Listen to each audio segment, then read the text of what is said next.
Hi, and welcome back to Healing is My Hobby. I'm Jessica Colerco, a licensed clinical social worker, therapist, and someone who is genuinely passionate about making the inner work accessible to the people who need it most. This month, we're going somewhere that I think is one of the most important and most avoided places in the healing journey. We're talking about shame. Not guilt, not regret, not the uncomfortable feeling of making a mistake. I mean the deep, quiet, often invisible belief that something is fundamentally wrong with you, that you are too much or not enough or somehow broken at the core. I have sat with hundreds of clients over the last 20 years, many of them high achieving, deeply caring, outwardly capable, and I can tell you, shame is almost always in the room. It just doesn't always announce itself by name. So today, in our first episode of our May series on shame and self-worth, I want to lay the clinical foundation. I want to tell you what shame actually is, where it comes from, and why I think understanding it is the first step toward being free of it. So let's get into it. It's so interesting. For the month of April, we talked about grief, disenfranchised grief, identity grief, kind of, alternative or outside the box ways of looking at grief, not just grief from death and loss of a loved one. And it's so interesting. I didn't know how deep to go when I started Healing as My Hobby, and you guys have been loving it. In March, we talked about trauma and talking about grief, and there are so many downloads for these last 2 months. So we're just going to keep going deeper, and shame, here we come.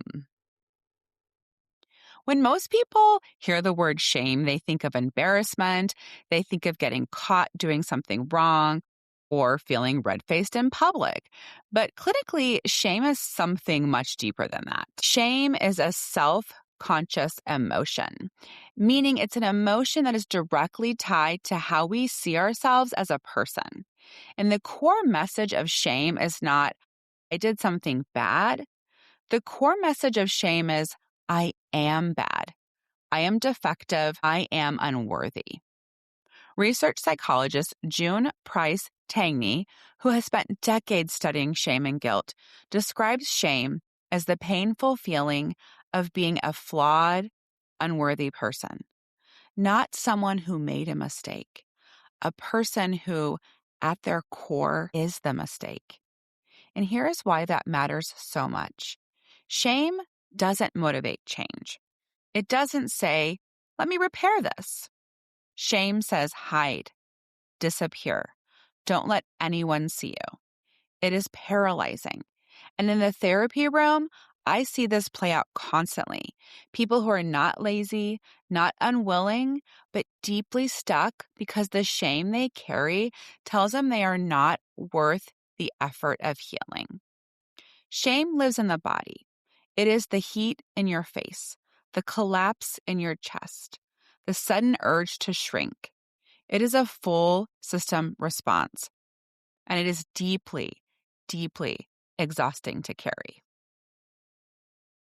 One of the most important distinctions in the clinical world, and one that I come back to regularly with clients, is the difference between shame and guilt. They feel similar, and they often get tangled together, but they operate very differently, and they have very different outcomes. Guilt says, I did something bad. Shame says, I am bad. Guilt is about behavior, and shame is about identity. And it's important to recognize that that distinction is everything. When we feel healthy guilt, it actually functions as a moral compass. It says, that action wasn't aligned with my values. I caused harm. I want to make it right. Guilt motivates repair. It keeps us accountable. It's uncomfortable, but it's productive. Shame doesn't do any of that. When we are in shame, we don't think about how to repair a relationship or change a behavior. We think about how to escape the unbearable feeling of being fundamentally unworthy. And the most common ways people escape that feeling are withdrawal, perfectionism, rage, or numbing. I want you to really sit with this because I think many of us have spent years treating our shame like it was guilt, treating it like it was information about something we needed to fix, when really it was a wound we needed to tend. The behaviors are not the problem. The shame underneath is the thing that needs attention. Here's what I need you to understand. Shame is not something we are born with. It's something that we learn, and most of the time we learn it pretty early. Shame forms in the relational environment of childhood and how we were responded to when we cried, when we made mistakes, when we had big emotions, when we needed something. When a child's emotional needs are consistently met with criticism, withdrawal, dismissal, or punishment, the child doesn't conclude that the adult is struggling. Children don't have the cognitive capacity for that. What they conclude is, there is something wrong with me. I am too much. My needs are too much. I am the problem. And that's a survival adaptation. A child needs to stay connected to their caregiver to survive. So rather than perceive the caregiver as dangerous or unreliable, they internalize the problem. They make it about themselves, and that internalized belief, I am not enough, I am not lovable, I am defective, becomes a core schema, a lens through which they see themselves often for decades. In trauma work, we call these core beliefs. In internal family systems, we might call it an exile, a young part of the person that is carrying the pain of those early experiences, still believing the story it formed in order to make sense of what happened. And then there is generational shame, the messages about worth, about emotions, about who you are allowed to be.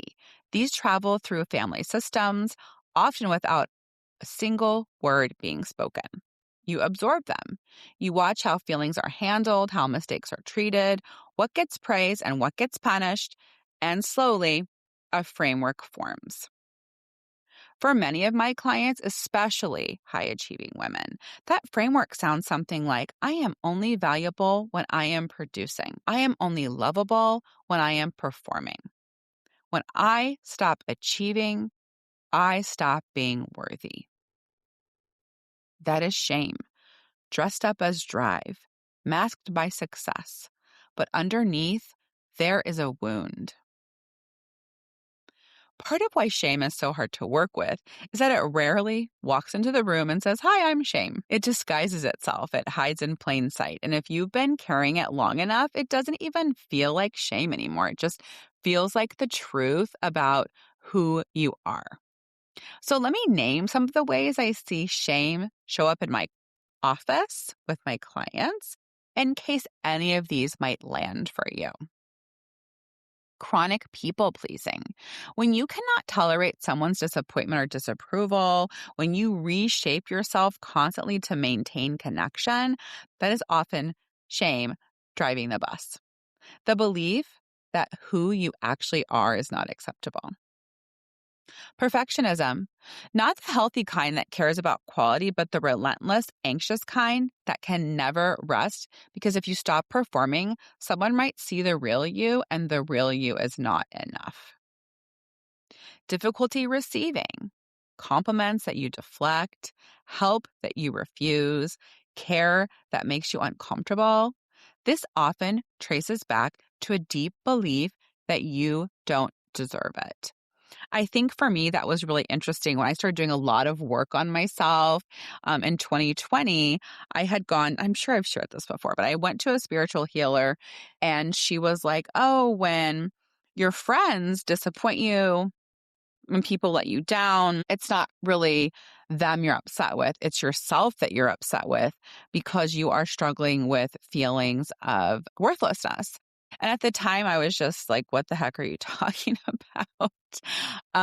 But it finally started showing up for me and I started recognizing that. And so for me, for the first 40 plus years of my life, I had an incredibly difficult time receiving compliments, receiving help, receiving care from others. And that leads into something that I was chronically doing, which was overfunctioning in relationships.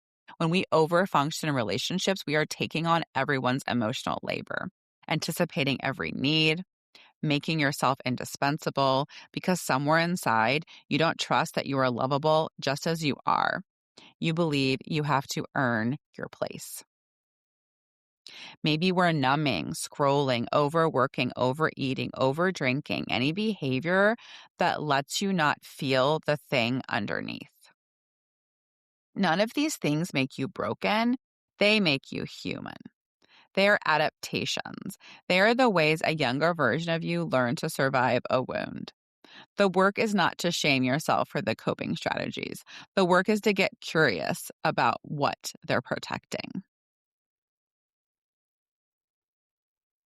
I want to close by talking about healing because I think sometimes the word gets thrown around in a way that makes it sound like a destination you arrive at. Like one day you'll be done with shame and you'll never feel it again. But that's not what healing looks like. Healing shame means developing a different relationship with it, learning to recognize it when it shows up, learning to ask, whose voice is this? When did I first believe this about myself?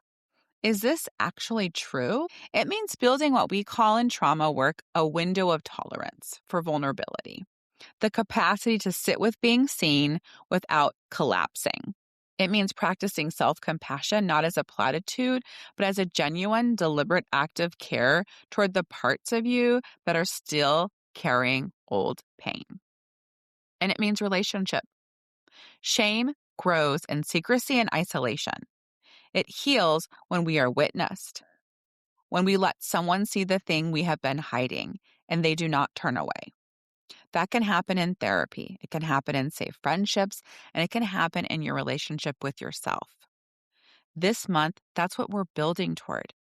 Episode by episode, we're going to go deeper into this work through the lens of what you've inherited, through the lens of your emotional life, through practical experiences, through practical experiments you can try at home, and through the trauma-informed lens that I believe every conversation about shame deserves. You are not what shame told you, and the work of finding out what's exactly true is some of the most important work there is. Thank you so much for being here. If today's episode resonated with you, I would love for you to share it with someone who might need to hear it, because I truly believe this conversation is one more people need to be having. If you'd like to read my blog or stay up to date, you can sign up for the newsletter at healingismyhobby.com. You can follow me on Instagram at healingismyhobby or on YouTube at healingismyhobby.com. And if you'd like to know more about my clinical practice, you can visit jessicacollarcolcsw.com or follow me on Instagram at jessicacollarcolcsw. I'll see you next week. Keep healing. It's worth it. You're worth it.